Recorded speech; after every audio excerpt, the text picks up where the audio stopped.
Hi guys, welcome back to my YouTube channel. मैं काफ़ी time से वीडियोस अपलोड नहीं कर पा रही थी because I was busy in my studies, but अब से मैं रेगुलर वीडियोस अपलोड करूँगी। सो आज मैंने पिछले वीडियो में कंप्लीट करा दिया था कनेक्टिव टिश्यू वाला चैप्टर। सारी इंपॉर्टेंट चीज़ें बताई थी, तो यहाँ पर सारी इंपॉर्टेंट चीज़ें ही बताऊँगी मैं। आज वाला जो चैप्टर है वो skin, superficial fascia and deep fascia.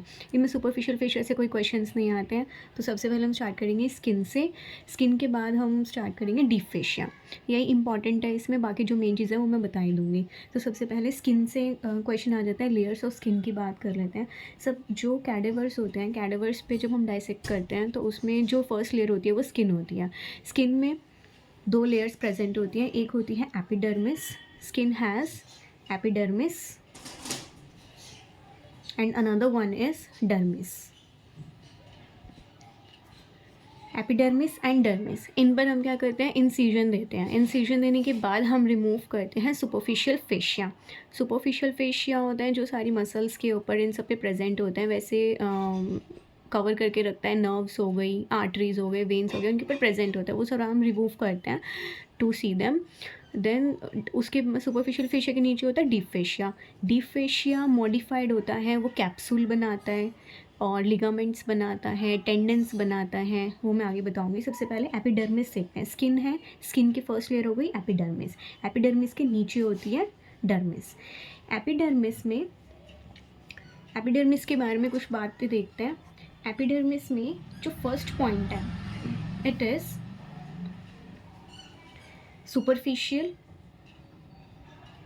तो अगर ये क्वेश्चन आ जाएगा कि explain the layers of epidermis, तो पहले एपिडर्मिस के बारे में बताएंगे कि ये सुपरफिशियल होती है, मतलब सबसे ऊपर वाली लेयर होती है।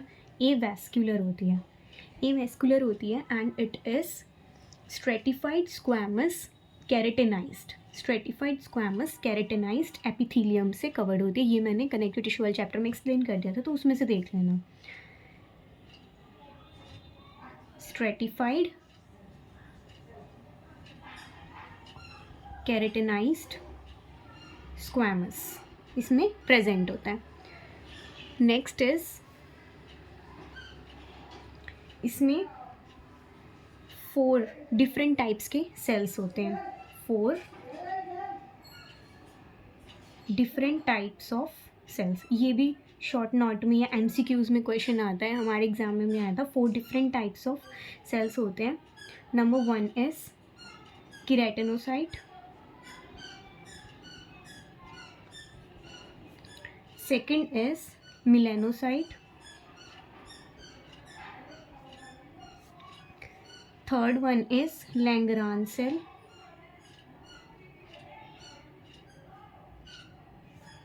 And fourth is Merkel cell. Keratinocyte है, केराटिनोसाइट प्रोड्यूस करेंगे keratin. Keratinocyte produce keratin, and keratin का काम क्या होता है, ये प्रोटीन होता है जो प्रोटेक्ट करता है from heat, microbes and chemicals. Keratin protect from heat, chemicals and microbes. Melanocyte, melanocyte भी नाम से पता चल रहा है ये मेलानिन प्रोड्यूस करेगा।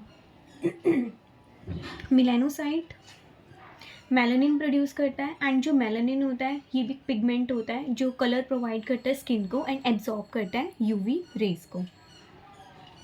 Colour to skin, absorb UV light. बस इतना भी अगर हम लिख देंगे ना तो ये भी बहुत है एग्जाम के लिए। देन लैंगरान सेल्स, लैंगरान सेल्स होते हैं जो अराइज करते हैं from the bone marrow. Bone marrow में अराइज करते हैं एंड देन माइग्रेट करते हैं टू दी एपिडर्मिस। ये प्रोटेक्ट करते हैं वायरल इन्फेक्शन से। लैंगरान सेल्स प्रोटेक्ट्स, इतना ही बहुत है, protects from viral infections. Merkel cells, Merkel cells act करते हैं receptors for touch sensation. Receptors for touch sensations. So इतना सफिशिएंट है। Epidermis, dermis. एपिडर्मिस सुपरफिशियल होती है, एवास्कुलर होती है। स्ट्रेटिफाइड, केराटिनाइज्ड, स्क्वैमस, एपिथेलियम इसमें प्रेजेंट होती है। 4 डिफरेंट टाइप्स ऑफ सेल्स होते हैं, keratinocyte, melanocyte, Langerhans cells and Merkel cells. Keratinocyte secrete keratin, melanocyte secrete melanin, Langerhans cells protect from viral infections, Merkel cells act as receptors for touch sensations. Now we will talk about the layers of epidermis, which is very important. Layers of epidermis. Third point is layers.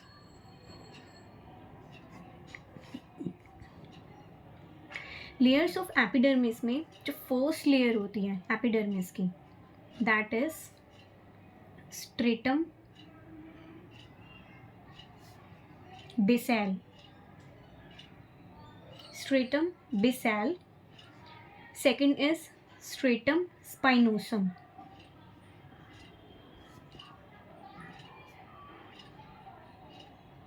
Stratum spinosum. Stratum granulosum.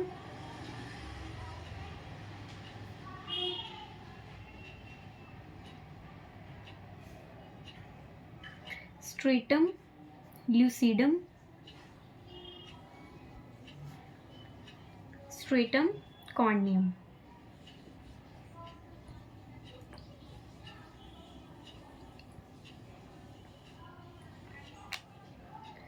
सो ये layers होती हैं, इसको मैं ऐसे याद कर सकते हैं, BSGLC, BSGLC, stratum basal, stratum spinosum, stratum granulosum, stratum lucidum and stratum corneum.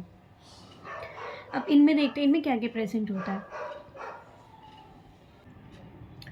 Stratum basal होती है सबसे, ये हमने स्टार्ट करा है डीप से स्टार्ट करते हैं। स्ट्रेटम बेसल सबसे नीचे वाली लेयर होती है, उसके ऊपर स्पाइनोसम, उसके ऊपर ग्रैनुलोसम, उसके ऊपर lucidum and then corneum. Stratum basal is the deepest layer. Single layer होती है क्यूबॉइडल और कॉलमनार सेल्स की, एंड ये सेल्स जो होते हैं ना, ये कॉन्टिन्यूसली डिवाइड करते हैं by mitotic activity, and then जो न्यूली फॉर्म सेल्स होते हैं, यहाँ पर सेल्स कंटिन्यूसली डिवाइड करेंगे माइटोसिस के थ्रू, और जो न्यूली फॉर्म सेल्स होते हैं वो ऊपर चले जाते हैं सबसे ऊपर वाली लेयर पे डिवाइड करने के बाद टू रीन्यू दी एपिडर्मिस। इसमें 6 to 8 वीक्स लगते हैं, एंड इसके पास मिलानोसाइट्स रिप्रेजेंट होते हैं। तो इसमें हम क्या लिखेंगे, it is the deepest layer and cells divide mitotically. Stratum basal is the deepest layer. Cells divide mitotically and melanocytes. That means it has melanocytes. बाकी इसको एक्सपैंड हम कर सकते हैं, बट इतना नोट्स के लिए इतना बहुत है कि ये डीपेस्ट लेयर होती है, सेल्स माइटोटिकली डिवाइड करते हैं एंड इसके अंदर मिलानोसाइट्स प्रेजेंट होते हैं। Then stratum spinosum. Stratum spinosum में सेवरल लेयर्स होते हैं पॉलीगोनल सेल्स के, each with a centrally located oval nucleus. And इसमें क्या होता है, स्पाइनोसम में ना, अगर हम इसको प्रिपेयर करें, अगर हम इसकी हिस्टोलॉजिकली इसकी स्लाइड लगाते हैं, तो जो सेल्स होते हैं वो स्पाइनी अपीरियंस देते हैं, जिसकी वजह से इसको स्पाइनोसम लेयर बोलते हैं। सेल्स के पास स्पाइन लाइक प्रोसेसेस होते हैं, तो इसलिए हम इसको प्रिकल सेल लेयर भी बोलते हैं। स्ट्रेटम स्पाइनोसम में हम ये लिख सकते हैं, स्पाइनी प्रोसेस्ड सेल्स। स्पाइनोसम से पता चल रहा है कि जो सेल्स होंगे वो स्पाइनी अपीरियंस शो करते हैं, एंड देन हम इसमें देंगे प्रिकल सेल लेयर भी हम इसको बोलते हैं, prickle cell layer. Next is the stratum granulosum. Stratum granulosum में साइटोप्लाज्म में केराटोहाइलिन ग्रैन्यूल्स होते हैं। ग्रैनुलोसम है तो इसके पास क्या होंगे, ग्रैन्यूल्स प्रेजेंट होंगे, तो इसमें क्या होते हैं,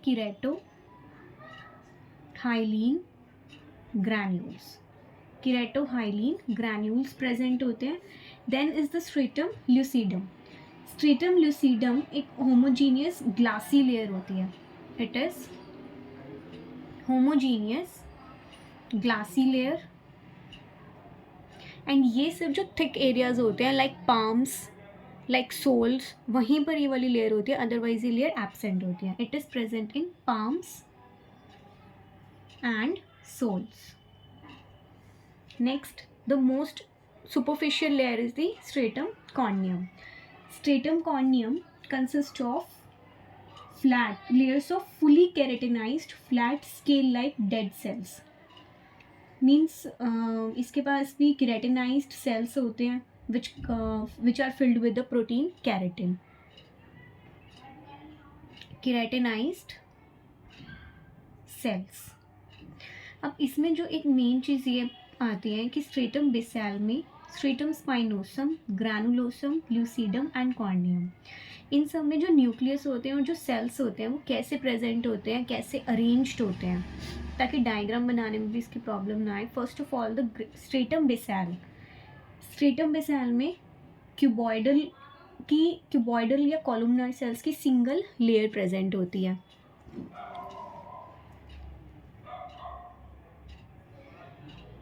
क्यूब और कॉलमनार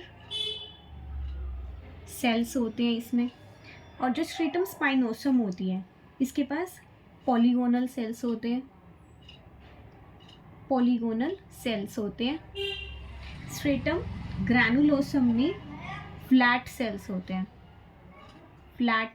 और ये वाली होमोजीनियस ग्लासी लेयर होती है. स्ट्रेटम कॉर्नियम में भी फ्लैट सेल्स प्रेजेंट होते हैं. ओके, इनमें रिवाइज करते हैं क्योंकि स्किन का एपिडर्मिस का टॉपिक फिनिश हो गया. एपिडर्मिस में बस ये होता है, ये बता दिया था मैंने, 4 डिफरेंट टाइप्स के सेल्स होते हैं एंड इतनी ही इसमें 5 लेयर्स होती हैं. BSGLC, stratum basal, spinosum, granulosum, lucidum and corneum. Stratum basal is the deepest layer. इसके सेल्स माइटोटिकली डिवाइड करते हैं एंड कंटिन्यूसली डिवाइड करके ऊपर आ जाते हैं to renew the epidermis. Then इसके पास मिलानोसाइट्स होते हैं and cube and columnar shape के सेल्स होते हैं. स्ट्रेटम स्पाइनोसम में स्पाइनी प्रोसेस्ड सेल्स होते हैं, प्रिकल सेल लेयर भी हम इसको बोलते हैं. ग्रैनुलोसम में केराटोहाइलिन ग्रैन्यूल्स होते हैं and they are flattened cells. Stratum lucidum में होमोजीनियस ग्लासी लेयर होती है एंड ये प्रेजेंट होती है सिर्फ पाम्स या सोल्स में प्रेजेंट होती है बिकॉज वो थिक एरियाज होते हैं. स्ट्रेटम कॉर्नियम में केराटिनाइज सेल्स होते हैं and they are also flattened cells. Now we will talk about dermis. Next is dermis.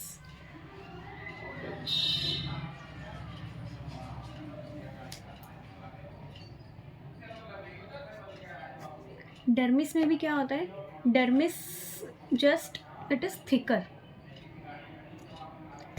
Thicker means ये एपिडर्मिस से थिक होती है. एंड नेक्स्ट इसमें क्या होते हैं, collagen and elastic fibres. Collagen and elastic fibres इसमें प्रेजेंट होते हैं. देन ग्लैंड्स, नर्व्स एक्सेट्रा, ये सब इसमें प्रेजेंट होते हैं डर्मिस में. डर्मिस की भी फर्दर 2 लेयर्स होती हैं. First layer of dermis is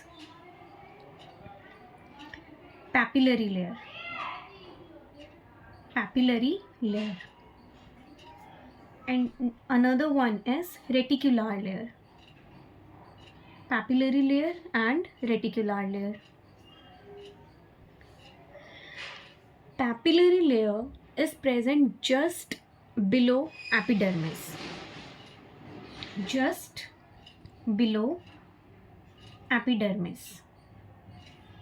epidermis की सबसे लास्ट वाली लेयर कौन सी थी, स्ट्रेटम कॉर्नियम के जस्ट नीचे होती है पैपिलरी लेयर. अब इसमें क्या होता है, पैपिलरी लेयर को स्ट्रेटम कॉर्नियम के साथ अटैच होने के लिए कुछ प्रोजेक्शंस बनाते हैं ताकि वो स्ट्रेटम कॉर्नियम के अंदर एक्सटेंड कर सके and that projections are called as dermal papilla बोलते हैं. ऐसे ही स्ट्रेटम कॉर्नियम से कुछ एक्सटेंशन निकलती हैं to interlock with the dermal papilla, that are called rete ridges.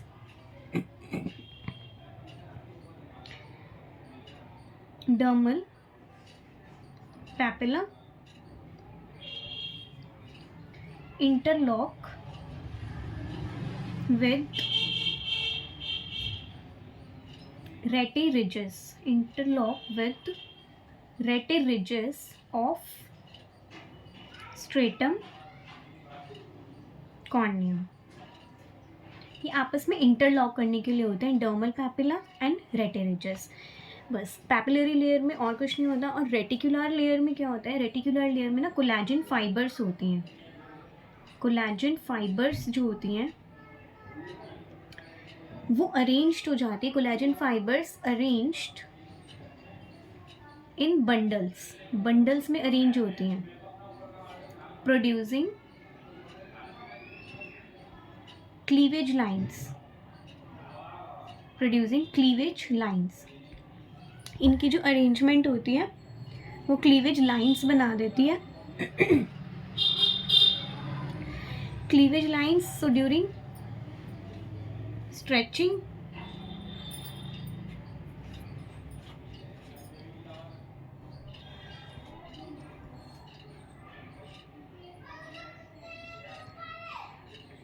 during stretching they get rupture,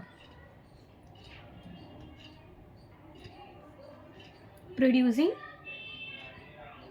scars.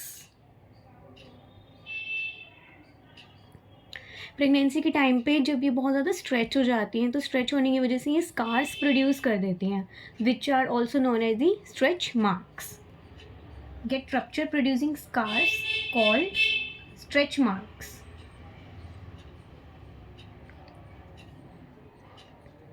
That's it. Epidermis के बाद dermis है. डर्मिस में पैपिलरी एंड रेटिकुलर लेयर होती है. Papillary layer just below epidermis होती है. इसमें dermal papilla होते हैं जो इंटरलॉक करते हैं रेटी रिजेस के साथ of the stratum corneum. Reticular layer में कोलेजन फाइबर्स होती हैं जो अरेंज होती हैं बंडल्स के फॉर्म में एंड प्रोड्यूस करती हैं cleavage lines. During stretching they get rupture producing scars called stretch marks.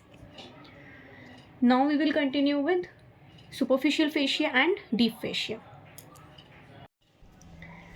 Guys, superficial fascia से कोई क्वेश्चन तो नहीं आता, बट हाँ सुपरफिशियल फेशिया से ना एमसीक्यूज़ में ये क्वेश्चन आ जाता है कि सुपरफिशियल फेशिया कहाँ एब्सेंट होता है. वैसे तो वो सब जगह प्रेजेंट होता है बट कहाँ एब्सेंट होता है ये क्वेश्चन आ जाता है. और डीप फेशिया से भी सेम क्वेश्चन आता है कि where are superficial fascia and deep fascia absent, where are not present, like this question आ जाता है. और एक क्वेश्चन आता है मॉडिफिकेशंस ऑफ डीप फेशिया. बस ये इंपॉर्टेंट है, ये और देख लेते हैं. सुपरफिशियल फेशिया कहाँ एब्सेंट होता है वो देखते हैं पहले.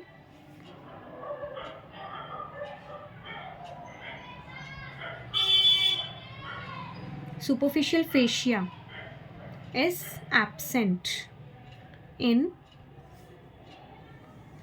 Number 1 eyelids,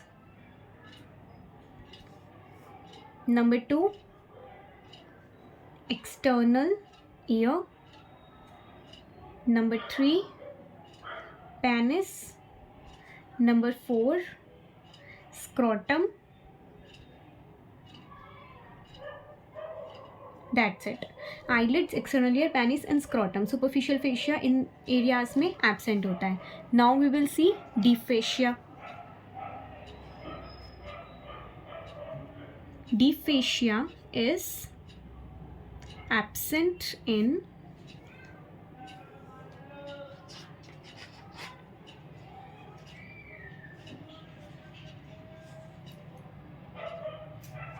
first is face,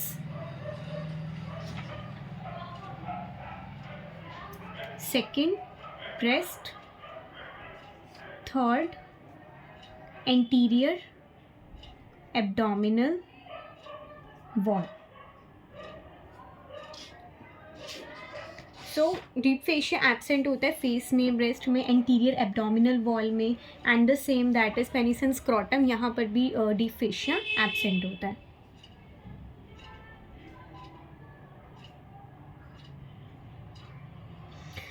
अगर इस एरिया में सुपरफिशियल फेशिया एब्सेंट है दैट मीन्स यहाँ पर ओनली स्किन की लेयर है. डीप फेशिया यहाँ पर अगर एब्सेंट है दैट मीन्स यहाँ पर सुपरफिशियल फेशिया तो प्रेजेंट है बट डीप फेशिया प्रेजेंट नहीं है. Okay, now we will see the modifications of deep fascia.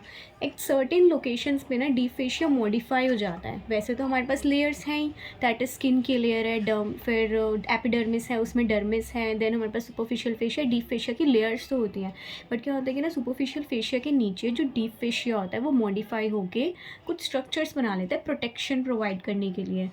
Direct question always it is very important. Modifications और डीप फेशिया आता ही है question. So now we will see the modifications of deep fascia. Modifications of deep fascia. Modifications of deep fascia में first one is retinaculum. First one is retinaculum. रेटिनैक्यूलम. रेटिनैक्यूलम क्या होता है, ये जब हम आगे अपर लिम्ब पढ़ेंगे ना तो उसमें देखेंगे. रेटिनैक्यूलम क्या होता है कि मसल्स होती हैं हमारे अपर लिम्ब में, अपर आर्म में कुछ मसल्स होती हैं, फोर आर्म में मसल्स होती है, फ्लेक्सर एंड एक्सटेंसर्स. रेटिनैक्यूलम होता है. डीप फेशिया क्या करता है ना, कई जगहों पर थिक हो जाता है. At certain places deep fascia gets thick, और थिक होकर ये कुछ थिक बैंड्स बना लेता है ताकि जो टेंडन्स है ना ये उनको एक जगह पर रख सके, उनको रिटेन कर सके एक जगह पर. Tendons of the long muscles, like जो फोर आर्म में जो हमारी मसल्स होती हैं ना, इसके जो टेंडेंस होते हैं उन टेंडेंस को एक जगह पर रखता है. लॉन्ग मसल्स के उनको एक प्लेस पर बना कर रखता है जो रेटिनैक्यूलम होता है, ताकि जब हम एक्शन कर रहे हैं इन मसल्स का उनमें कोई प्रॉब्लम ना है, कोई बो स्ट्रिंगिंग ना हो, कोई प्रॉब्लम ना हो, इसलिए उनको रिटेन करके रखता है, एक जगह पर बना कर रखता है. तो रेटिनैक्यूलम में क्या होता है, deep fascia thickens to retain the tendons, of long muscles, in place. Second is aponeurosis. Aponeurosis में क्या होता है, जैसे पाम्स होते हैं, सोल्स होते हैं, यहाँ पर ना जो डीप फेशिया होता है वो थिक हो जाता है to form palmar and plantar aponeurosis, ताकि जो अंडरलाइन स्ट्रक्चर है. एपोन्यूरोसिस का मतलब क्या होता है कि ना काफ़ी सारे बंडल्स है, एकदम बिल्कुल थिक चीज़ बनाना, उसको हम एपोन्यूरोसिस बोलते हैं. तो यहाँ पर ये पाम्स में, सोल्स में पाल्मर एंड प्लांटर एपोन्यूरोसिस बना लेते हैं ताकि जो अंडरलाइन स्ट्रक्चर्स है ये उसको प्रिवेंट कर सके, उनको प्रोटेक्ट कर सके, उनको प्रोटेक्शन प्रोवाइड कर सके to the underline structures. And इतना इसमें बहुत है. Deep fascia thickens to form palmar and plantar aponeurosis in palm and soles to protect underlying structures. Third one is fibrous sheath.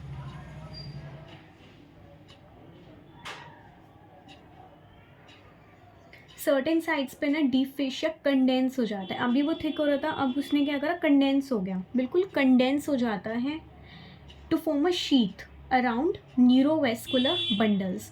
जो भी हमारे बंडल्स होती हैं, मसल फाइबर्स जो होती है, उनके अराउंड में एक शीथ बना लेता है ताकि उनको प्रोटेक्ट कर सके from the damage, like carotid sheath, axillary sheath, ये सब इससे एग्जाम्पल आ जाएंगे. Deep fascia condenses, deep fascia condenses to form sheath around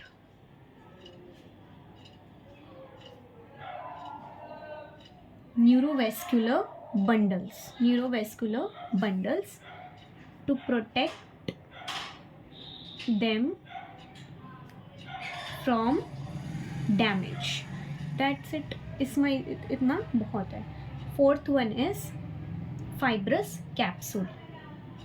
fibrous sheet, fibrous capsule. Fibrous capsule भी यही होता है कि जो डीप फेशिया होता है ना, सर्टेन साइड्स में ना वो स्प्लिट होकर ग्लैंड्स को कवर कर लेते हैं और उनके अराउंड में कुछ कैप्सूल बना देते हैं। कैप्सूल का काम भी क्या होता है? प्रोटेक्शन प्रोवाइड करना। सो डीप फेशिया का काम मोस्टली प्रोटेक्शन प्रोवाइड करना ही होता है। Deep fascia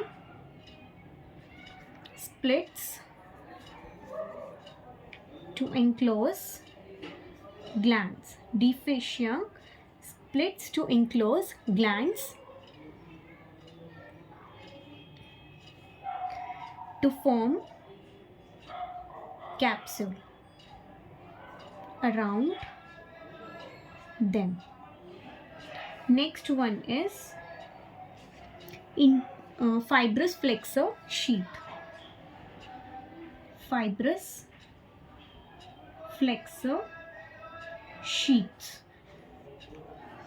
fibrous flexor sheet में क्या होता है? फ्लेक्सर सरफेस जो होते हैं ना, फ्लेक्सर मीन्स फ्लेक्सर सरफेस।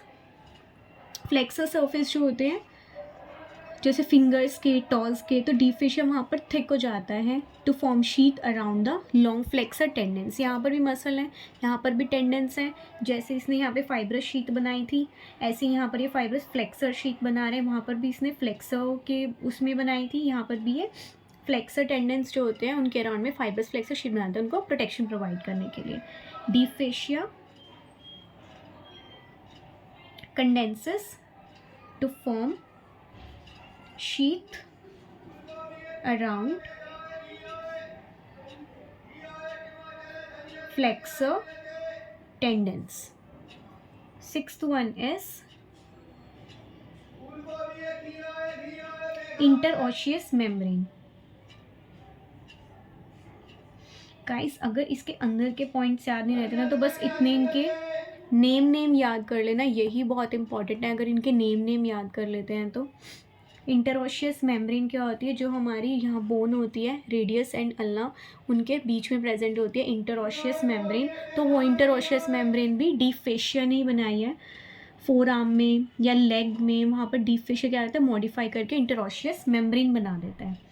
तो इसमें बस इतना लिखना है कि इंटरऑशियस मेम्ब्रेन डीप फेशिया ने मॉडिफाई होकर इंटरऑशियस मेम्ब्रेन बना दी। Seventh is intermuscular septa. Intermuscular septa नाम से ही पता चल रहा है। इंटरमस्कुलर मीन्स मसल्स के बीच में, मसल्स के बीच में क्या बना देता है? सेप्टा बना देता है उनको सेपरेट करने के लिए। सेप्टा को सेपरेट करता है फ्रॉम इट्स डीप सरफेस। क्या फाइब्रस सेप्टा बना देता है ताकि उनको सेपरेट कर सके और कंपार्टमेंट्स जो मसल्स होती है ना उनके कुछ कंपार्टमेंट्स बना सके। सारी मसल्स को आपस में सेपरेट करने का काम होता है बेसिकली इंटरमस्कुलर सेप्टा का। Eighth is ligaments. लिगामेंट्स तो ऑलमोस्ट सबको पता ही है। लिगामेंट्स क्या करते हैं? लिगामेंट्स भी जो जॉइंट्स होते हैं ना, जो जॉइंट्स के लिगामेंट्स होते हैं बेसिकली वो होते हैं ये वो भी डीप फेशिया का एक हेल्प करता है कि ये बोन टू बोन को अटैच करने में help to attach the bones. ये तो हमें पता है। नेक्स्ट वन इज आ जाएगा फेशियल शीथ।